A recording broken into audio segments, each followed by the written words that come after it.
चलो फाइनली ये पल आ ही गया जब मैं आसमान में खुले पंछी की तरह उड़ पाऊं। यस, और तुम्हारी ये उड़ान मैं अपने कैमरा में कैप्चर करूंगी। लेकिन मिस्टर आजाद पंछी, कहीं आसमान में इतनी दूर मत उड़ जाना कि आसमान में गुम ही हो जाओ। डोंट वरी मैडम, वैसे भी अगर रोनी जी आसमान में गायब हो भी गए ना तो वापस तो जमीन भी आना पड़ेगा ना। उड़ान भरने से पहले ही आप नीचे आने की बात कर रहे हो। चलो हो गई तैयारी? All the best.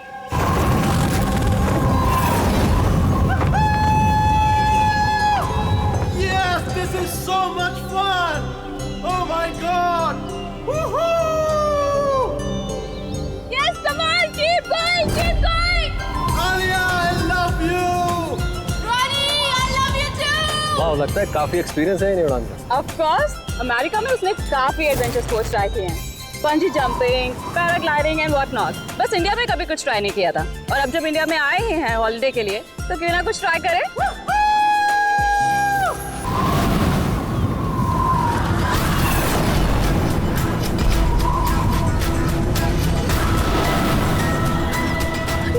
रोनी को कुछ हो गया। जॉनी को कुछ हो गया, देखो।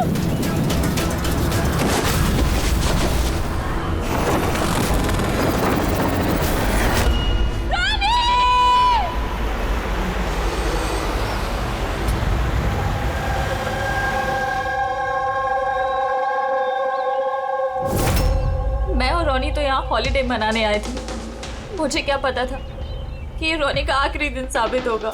आलिया, हम जानते हैं ये घड़ी तुम्हारे लिए मुश्किल है, मगर प्लीज हिम्मत से काम लो। अब मैं न्यूयॉर्क जाके उसके डैड को क्या जवाब दूंगी कि मैं आई तो उसके साथ थी, लेकिन लौट अकेले रही हूँ। आपको किसी पे शक है? कौन मार सकता है रोनी को? सर, रोनी को कोई क्यों मारेगा? हम तो यहाँ किसी को जानते तक नहीं। कहीं ऐसा तो नहीं कि इसका कोई दुश्मन अमेरिका से इसका पीछा करते हुए यहाँ तक आ गया? नहीं सर, रोनी का कोई दुश्मन नहीं था। He was such a lively person, सब उसको पसंद करते थे। तो तुम्हारा कहना है कि यहाँ पे इंडिया में कोई रिश्तेदार, कोई दोस्त, कोई परिवार वगैरह नहीं है यहाँ पे? ये देश हमारे लिए अजनबी है सर। सब कुछ ना इन पैराग्लाइडिंग वालों ने किया है। Please sir, arrest them. आप हमें दोष मत दीजिए, रोजी रोटी है हमारी, हम क्यों मारेंगे किसी टूरिस्ट को? तो किसने मारा रोनी को फिर? सर ये मुझे भी समझ में नहीं आ रहा है, 3000 फीट की ऊंचाई से गोली कैसे चली, किसने चलाई? तो रोनी 3000 फीट की ऊंचाई पे उड़ रहा था? हाँ सर, और मैंने खुद गियर चेक किया था, कोई भी खतरनाक चीज नहीं थी उसके अंदर। और उसके आसपास किसी को उड़ते हुए देखा आसपास? नहीं सर, कोई भी नहीं था। आसमान एकदम साफ था, रेडियस भी क्लियर था, और वो अपनी उड़ान एंजॉय भी कर रहे थे। पर सडन पता नहीं क्या हुआ, एकदम से धड़ाम से नीचे आके गिर गए। ये जो घाव है ना, गोली चली है शायद किसी राइफल से। हाँ राइफल ही होगी, क्योंकि जिस हाइट पे ये उड़ान भर रहा था वहां से तो कोई शार्प शूटर ही गोली चला सकता है किसी राइफल से। जॉन, यहाँ आसपास किसी को गन या राइफल के साथ देखा है क्या तुमने? यहाँ पर गन लाना अलाउ नहीं है। आप असली गन की बात कर रहे हैं, वो दिवाली वाली पटाखे की बंदूक भी नहीं ला सकता कोई। आप लोगों ने देखा यहाँ पर किसी को? नहीं मैम, नहीं तो नहीं देखा। नहीं मैम। अच्छा आलिया, जब आप यहाँ पर आई रोनी के साथ, आपको किसी पे शक हुआ? कोई आप लोगों को फॉलो कर रहा हो, कोई आदमी जो गड़बड़ लगे? नहीं सर, ऐसा तो कोई नहीं था। तो क्या गोली आसमान से चली है क्या? सर मैंने बताया ना, रोनी जी के आसपास में कोई उड़ नहीं रहा था, तो फिर आसमान से गोली चलाएगा कौन? हाँ सर, आसमान में कोई भी नहीं था। आप चाहें तो ये फुटेज चेक कर सकते हैं, इसमें कोई भी नहीं है साथ में।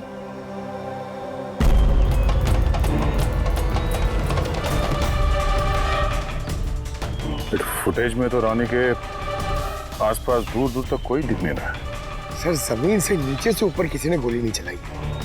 ये कह रहे हैं कि जब वो ऊपर रुका था तो कोई उसके आसपास नहीं था, तो ऊपर से भी गोली नहीं चला सकता। ये बताइए, ये गोली चली तो चली कहाँ से और किसने चलाई? कमाल है यार, इसका कोई दुश्मन नहीं है तो फिर इसको मारने के लिए इतनी प्लानिंग कौन करेगा? एक टेढ़ा केस लग रहा है। तो किसी टेढ़े आदमी को भेज देते हैं टेढ़े सबूत, शायद उसे कुछ पता चल जाए।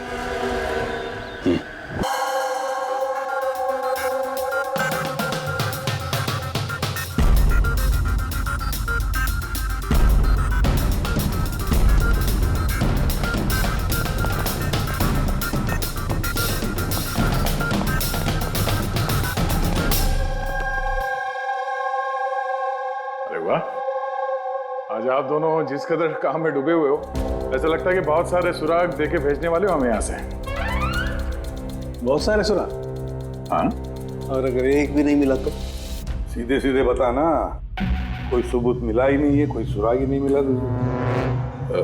सर उस गोली के बारे में कुछ पता नहीं चला? इतना पता चला है कि भाई ऊपर से किसी यूएफओ ने गोली चलाई हो।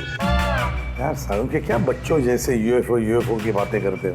और ये क्या है, ये बता, हमें समझाने के लिए किया है क्या? हाँ बता। ये देखो बॉस, रॉनी ग्राउंड से 3000 फीट की ऊंचाई पर उड़ान भर रहा था और गोली लगी है उसे इससे भी ऊपर से, लगभग 1000 फीट की ऊंचाई से। और ये गोली 60 डिग्री के एंगल से लगी है उसे। मुझे तो सोच सोच के चक्कर आ रहे हैं। आसमान में ऊपर से कौन गोली चला सकता है रोनी पे, और वो भी कैसे? अभी ठहर जा, और चक्कर आएगा। बॉस, ये गोली लगभग 3 किलोमीटर की दूरी से चली है ना, बड़ी अजीब बात है। गोली 3 किलोमीटर की दूरी से चलती है, 60 डिग्री में आती है, रॉनी के गले में घुस जाती है टेढ़ी। मतलब राइफल भी इस्तेमाल की है, बड़ी पावरफुल। बिल्कुल बॉस, राइफल भी पावरफुल है और गोली चलाने वाला भी पक्का निशानेबाज। इतनी ऊंचाई पर हवा बहुत तेजी से बहती है और टेम्परेचर भी ऊपर नीचे होता रहता है, फिर भी उसका निशाना चूका नहीं, एकदम अचूक पॉइंट पे लगा। तो गोली चलाने वाला भी मंजा हुआ खिलाड़ी है सर, एक शार्प शूटर। बिल्कुल, और ऐसे शार्प शूटर आसानी से तो मिलते नहीं जो ऐसा कारनामा कर जाए। लेकिन सर हमने सारे वीडियोस देख डाले। जब रॉनी आसमान में था तो उसके आसपास ना तो कोई चॉपर था ना पैराशूट, आसमान एकदम साफ था सर। वही तो समझ में नहीं आ रहा है कि ये किलर, ये गोली चलाने वाला था कहां पर, जबकि सारा आसमान साफ था, जब बादलों में छुप कर बैठा था। और सर वो गोली से क्या पता चला है? कुछ नहीं मिला पूर्वी। मैंने बैलिस्टिक डिपार्टमेंट का पूरा डेटाबेस चेक किया। ऐसी गोली का तो कोई रिकॉर्ड ही नहीं है। सर, ये गोली जरूर कस्टम मेड बनवाई गई है। हाँ, अपने हिसाब से बना ली गोली।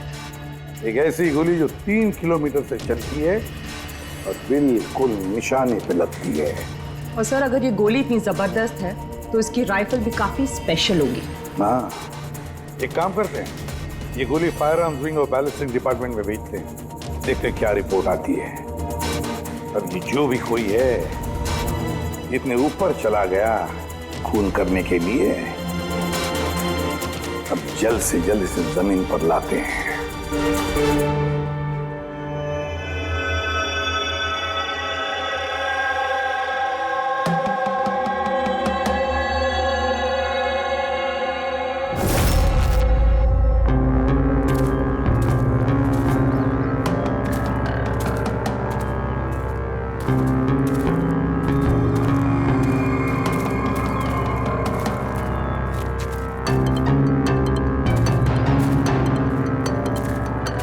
पास में है, we can do it। यार गुरु, अब और नहीं चढ़ सकता, बहुत थक चुका हूं मैं।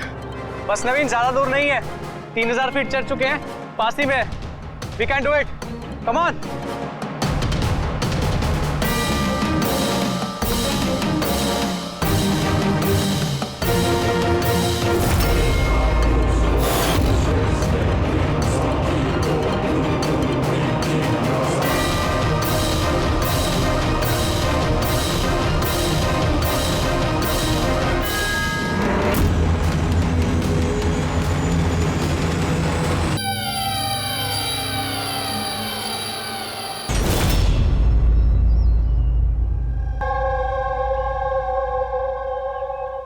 ऐसे लग रहा है जैसे रॉनी के मर्डर की फोटोकॉपी देख रहे हैं।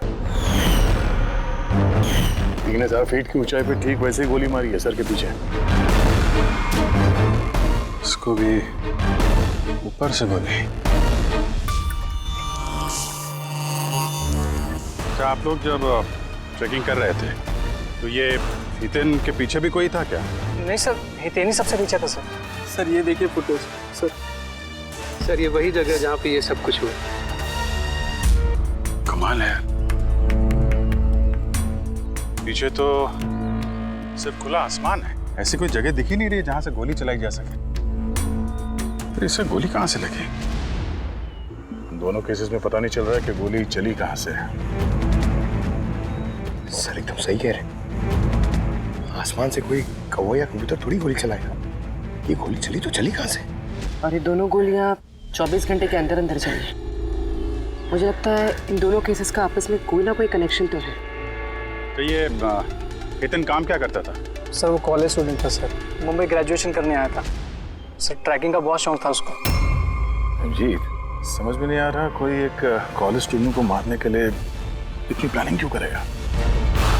वही तो, पहले रॉनी और अब ये हितन। इससे पहले कि आसमान से चलने वाली गोली का कोई तीसरा शिकार हो जाए, इस खूनी तक पहुंचना होगा जल्दी से जल्दी। और दोनों को मारने का तरीका भी क्या? High profile. सर दोनों की मौत हुई है एडवेंचर स्पोर्ट्स करते हुए। जमीन से हजारों फीट ऊपर मारा है सर। मगर सर सोचने वाली बात है कि खूनी ने ये एडवेंचर स्पोर्ट वाला समय ही क्यों चुना इनको मारने के लिए? वो तो उन्हें कभी भी मार सकता था। इतनी लंबी प्लानिंग 2 बच्चों को मारने के लिए। सिर्फ प्लानिंग ही लंबी नहीं दया, गन भी लंबी। ये ऐसी। ये कौन सी राइफल है सर? ये है TX-65, रशियन गन है बॉस, लॉन्ग रेंज। ऐसी ही गन से मारा गया होगा। सालुंके साहब, क्या इस गन से 3 किलोमीटर दूर निशाना लगाया जा सकता है? हाँ फ्रेडी, शूटिंग रेंज में ट्राई करके देख लिया है।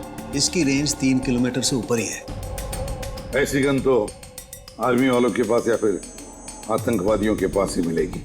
बिल्कुल बॉस, और इसीलिए मुझे लगता है कि ये सिर्फ मर्डर का मामला नहीं है, कोई बहुत बड़ा गुनाह होने वाला है, लार्ज स्केल पर। दया सर, काम करो, दिल्ली में जाओ इंडियन इंटेलिजेंस विंग में और पता लगाओ कि ये ऐसी गन किसके हाथ लगी थी और कैसे।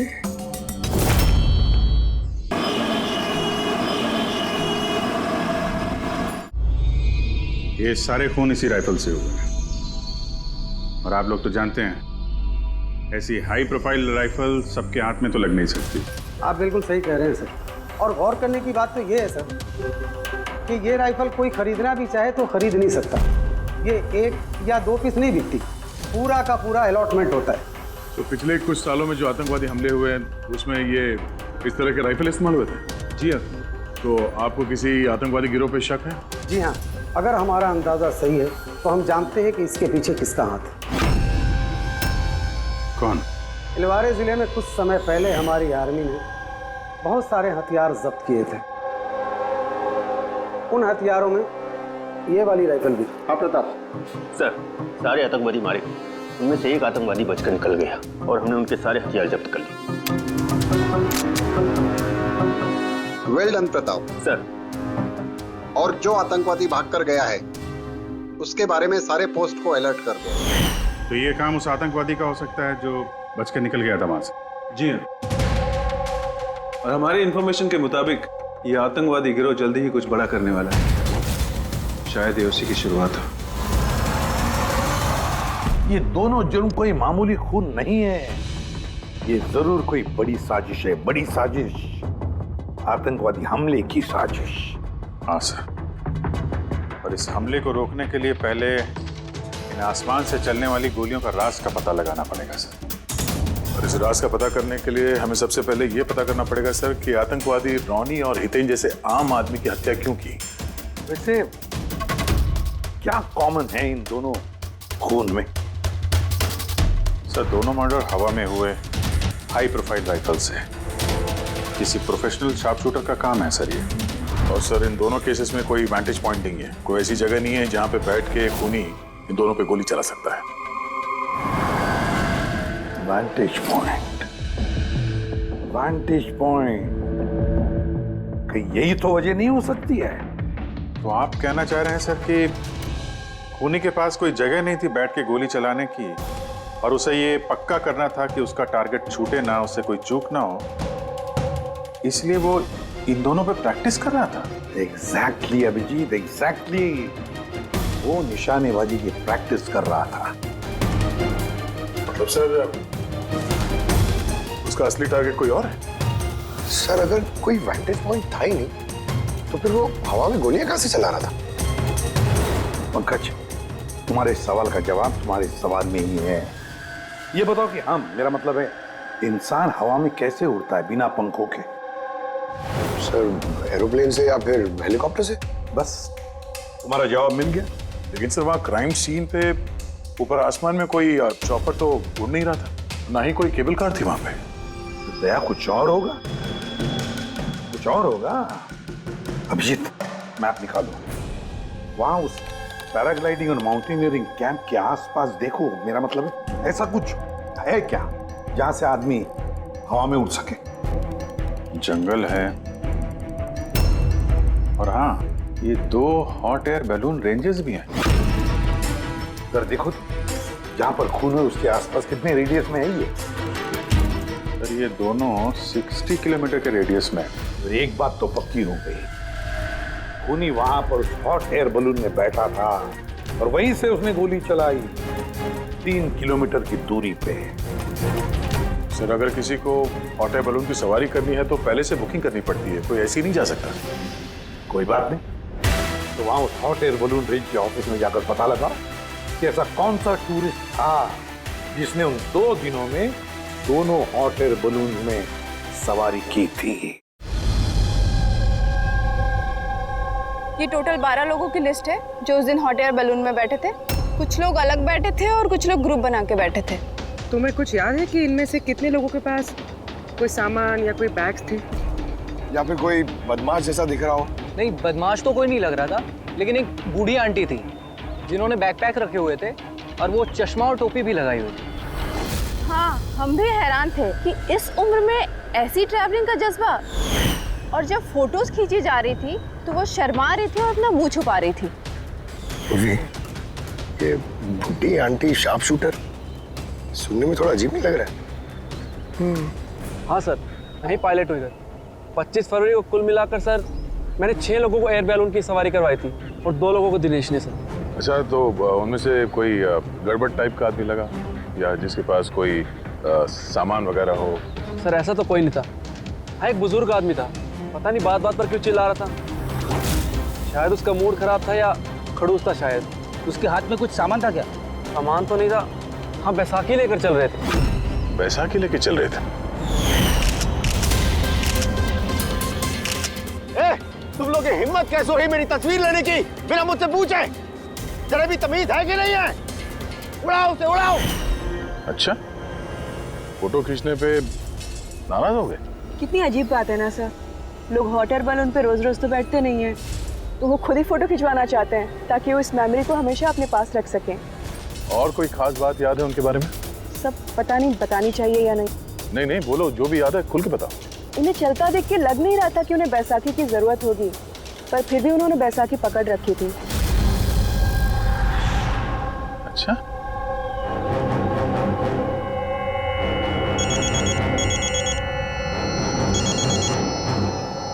हाँ सर। अपूर्वी, कुछ मालूम पड़ा?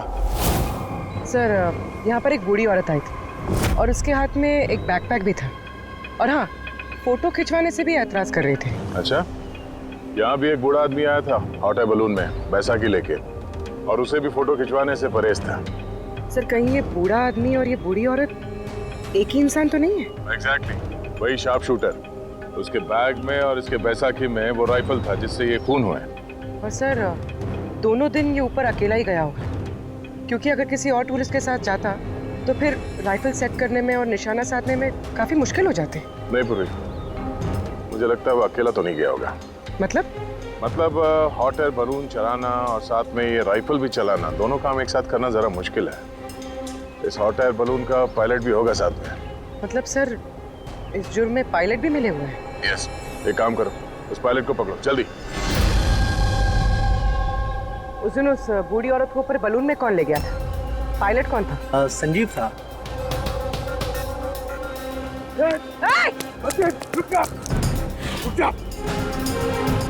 ना तुम मुझे मार पाओगे और ना ही उसे।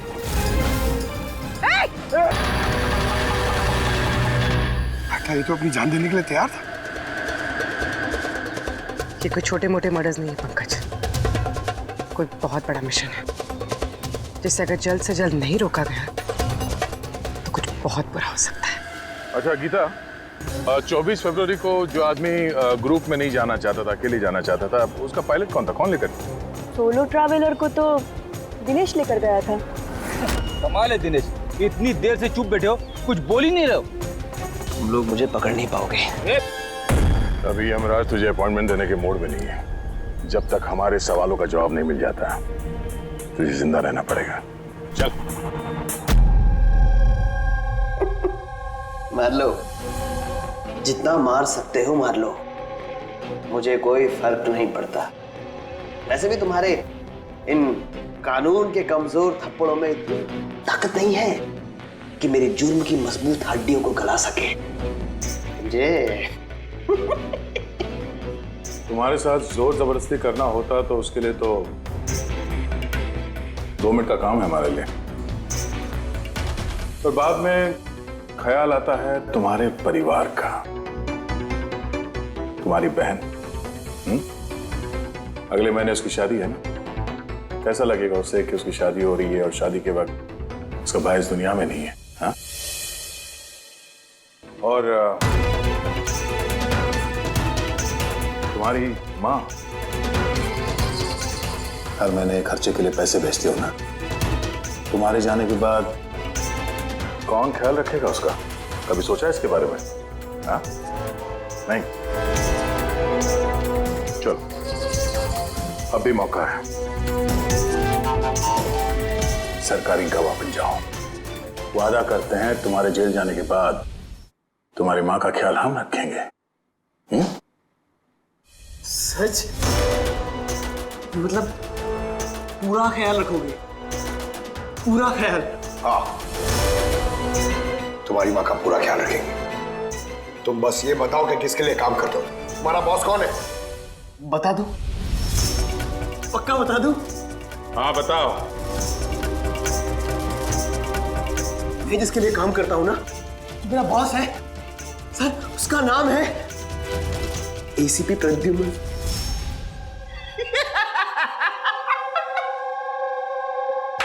एसीपी प्रद्युम्न, जाओ पकड़ लो और गिरफ्तार कर लो उसे।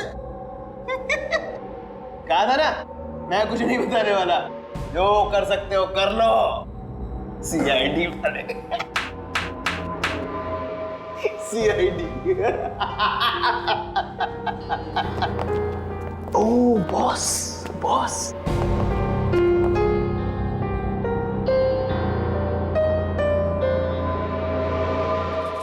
कोई बात नहीं, कुछ मत बताना।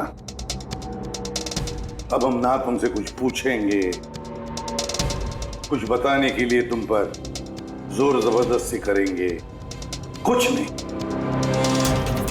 सिर्फ एक करेंगे, हम तुम्हें सोने नहीं देंगे। सोने नहीं देंगे? वैसे भी मैं अगर जागता रहा तो मैं कुछ बताने नहीं वाला हूं आप लोगों को। कोई जरूरत नहीं, कुछ मत बताओ, पर सोने नहीं देंगे तुम्हें। ओके? यार दया, मैंने तो सुना है कि आदमी खाने पीने के बगैर तो काफी दिनों तक सरवाइव कर सकता है, लेकिन सोए भी ना, कितना तड़पेगा ये बेचारा। बड़ी बुरी मौत मरेगा, मुझसे तो देखा नहीं जाएगा।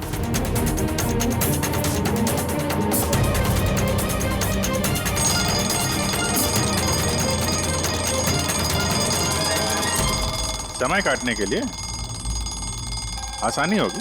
हाँ? अपने जिंदगी के आखिरी पल अपनी आंखों के आगे गुजरते हुए देखो, ठीक है? Thank you. सोने मत देना इसको।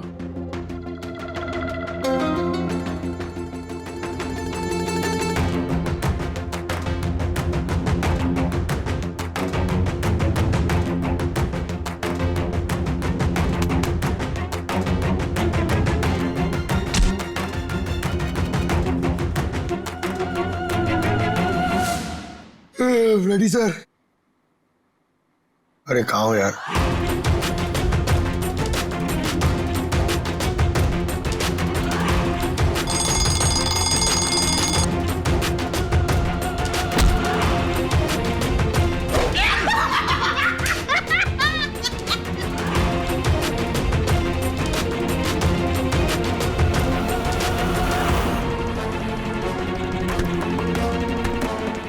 तक मुंह नहीं खोलेगा सोने का नहीं, समझे? 5 मिनट में नहीं। नहीं 1 मिनट, 1 मिनट तो सोने दो। 1 सेकंड, सोऊंगा नहीं, नहीं सोऊंगा बिल्कुल नहीं, बिल्कुल नहीं सोऊंगा।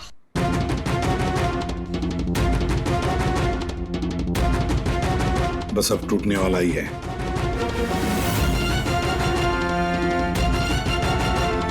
सब बकना शुरू कर देगा अभी।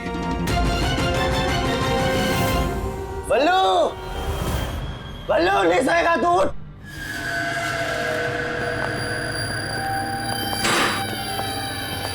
क्या सोना चाहता है? तो सोने देंगे ना भाई, क्या प्रॉब्लम है? चलो हम सोने देंगे तुम। खाली ये बताओ कि तुम्हारे गिरोह का प्लान क्या है? हाँ बता दो। मेरा नाम दिनेश नहीं है, मेरा नाम मेरा नाम बल्लू है, दिनेश नहीं है मेरा नाम। और मुझे स्पेशली इसी मिशन के लिए तैयार किया गया था। और जो 2 मर्डर हुए थे ना, वो प्रैक्टिस थी। हमारा असली मिशन है उसको मारना। और क्या नाम है उसका? वो स्टीव मल्डर। स्टीव मल्डर, वो इंटरनेशनल पीस मीडिएटर, शांति दूत जो हमारे देश आया है, दुश्मन देशों के बीच वो शांति का करार करवाता है, आतंकवाद बंद करने के लिए। किसी भी हम नहीं चाहते कि आतंकवाद कभी रुके। और स्टीव मल्डर तो मरेगा, तुम लोग कुछ नहीं कर सकते। और तो कर भी लोगे ना, उसको बचा भी लिया ना, और स्टीव मल्डर को खत्म कर देंगे हम। हमारा जो शार्प शूटर है ना, एकदम रेडी। कहाँ मारने वाले और कब? बोल। वो जब कॉन्फ्रेंस में भाषण दे रहा होगा ना, वो सबसे सही वही सबसे सही समय होगा, क्योंकि उस समय उसके आसपास सिक्योरिटी वाले नहीं होंगे। और जो कॉन्फ्रेंस है ना, ये बिल्डिंग की छत पे है, तो हॉट एयर बैलून पे हमारा शार्प शूटर जाएगा और वहीं गोली मारेगा। कॉन्फ्रेंस 1 घंटे में चालू होने वाला है, अभी जल्द से जल्द पहुंचना होगा। अरे तुम लोग कितनी कोशिश कर लो, नहीं बचा पाओगे उसे। और हाँ, अगर तुम लोगों ने बचा भी दिया ना, तो हम दोबारा प्लान बनाएंगे, दोबारा मार देंगे। कौन मारेगा? कैसा दिखता है वो?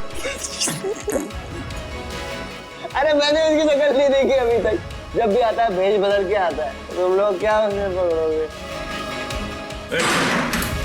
हॉस्पिटल ले जाओ जल्दी। सर, क्या हम हॉट एयर बलून रुकवा नहीं सकते जब तक कि ये कॉन्फ्रेंस पूरी न हो जाए? नहीं फ्रेडी, ये हॉट एयर बलून हम नहीं रुकवाएंगे। अगर आज रोक दिए तो कल दूसरा प्लान करेंगे। आज का प्लान हमें पता है, हम आज ही भिड़ेंगे इनसे।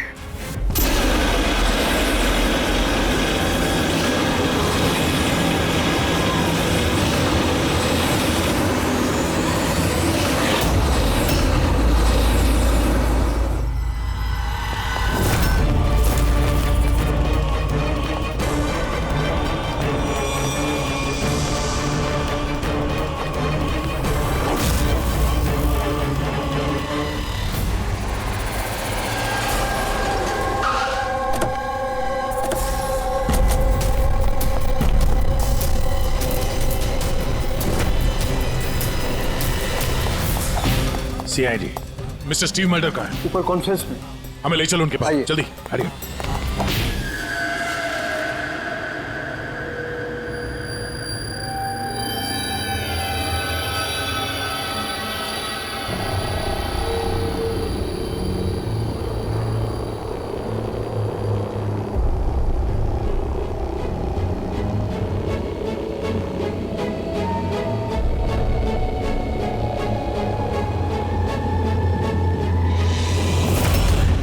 पे 4 बलून है, 2 हवा में है और 2 रेडी हो रहे हैं उड़ने के लिए। मेरे सामने जो बलून है सर, उसमें एक कपल है और वो लड़के के पास एक बैकपैक है। नजर रखो उन पे, कौन कौन आ रहा है, कौन कौन जा रहा है, सब पे ध्यान रखना। ओके?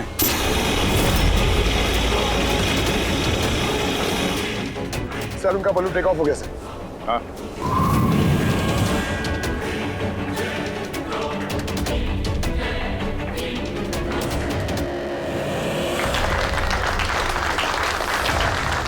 इस दुनिया में टेररिज्म क्यों है, ये क्वेश्चन बहुत जरूरी है।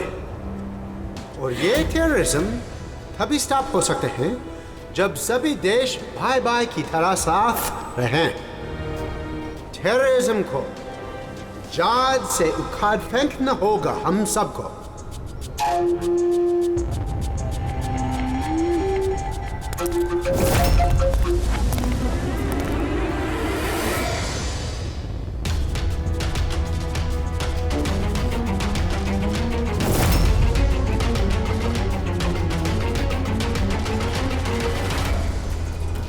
तो म्यूजिशियन है, उड़ने की तैयारी में है। उनके हाथ में गिटार के बैग है। अब ये बताना मुश्किल है कि अंदर गिटार है या गन।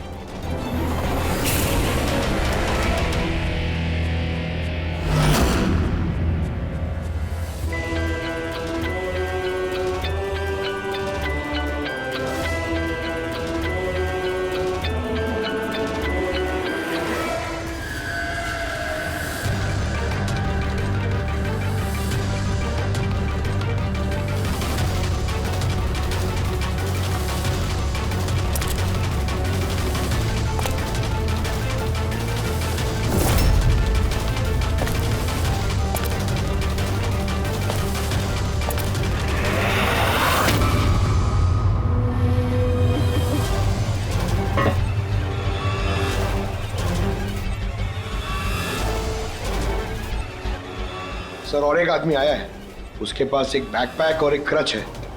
वेट करते हैं।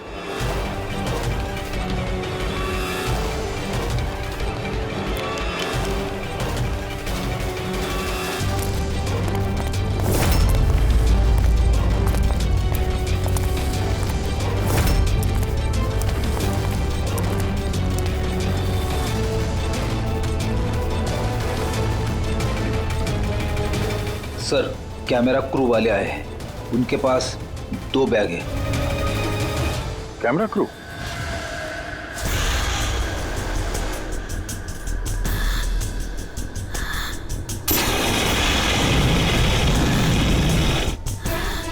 उन्हें नजरों से ओझल होने मत देना। नजर रखो उन पे।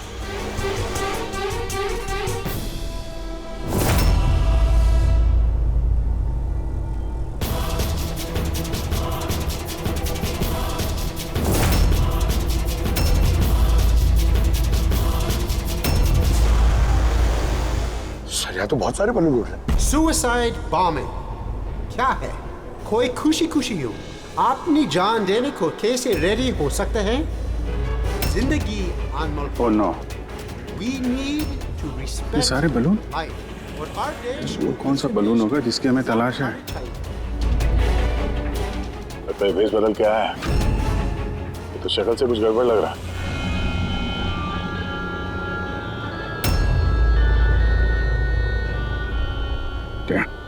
गिटार वाले पे नजर रखो। अपनी गलतियों से सीखना चाहिए हमें, ताकि World War I और World War II जैसे ये तो गिटार है। चल क्या रहा है ये? ऊपर जाके ये लोग म्यूजिक बजाने वाले हैं क्या?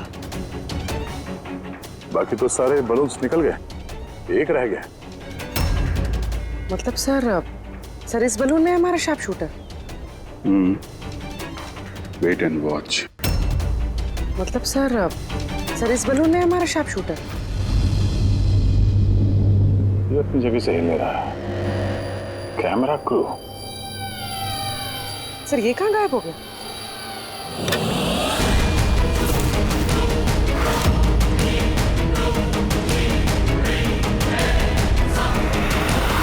सर इसके पास तो राइफल है, वैसे जैसे साड़ू के सर ने बताई थी। Abhijeet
mister Steve, your life is in danger. आपकी जान को खतरा है। आप क्या करें? We have a plan. Thank you CID. अगर आप लोग आज सुबह वक्त पे नहीं आते, मैं जिंदा नहीं होता। देखिए मिस्टर स्टीव, खतरा अभी गया नहीं है, अभी खूनी पकड़ा नहीं गया है, इसलिए बी सेफ है। Be careful. Okay Freddy, Pankaj, उस बलून पे नजर रखना, आंखों से ओझल होने मत देना। हाँ सर, हम लोग बलून को ट्रैक कर रहे हैं।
Good job.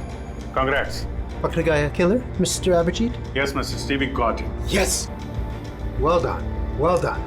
CID बरसों से इस देश की सेवा कर रहे हैं और आज एक बार फिर आपने एक खतरनाक टेररिस्ट को पकड़ लिए हैं। अभी वो पकड़ा क्या है? बहुत जल्द हम उसके पूरे ग्रुप को पकड़ लेंगे। Mister Steve, we are very proud of you. आप जैसे लोगों की दुनिया को जरूरत है, जो आप जैसे साहसी हैं और नेक हो।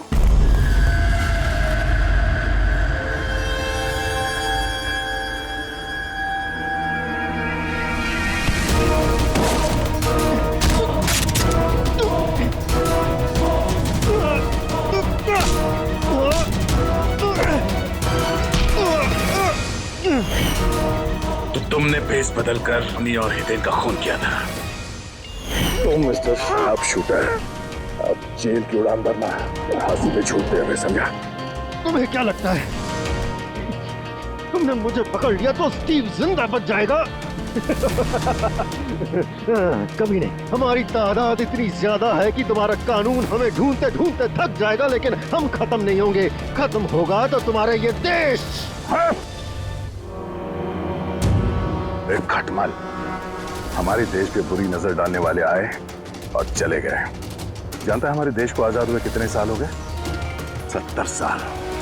और पिछले 70 सालों में हमारे देश के वीरों ने न जाने कितने आतंकवादियों का खात्मा किया है। आज तेरी बारी है, कल तेरे साथियों की बारी होगी।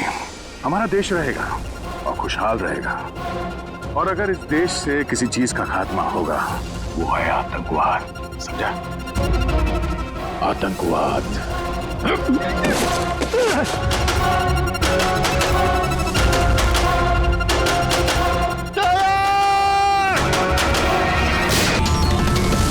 आतंकवादी, पीठ पे ही गोली मारोगे? हम लोग यहाँ खाते गोली, यहाँ।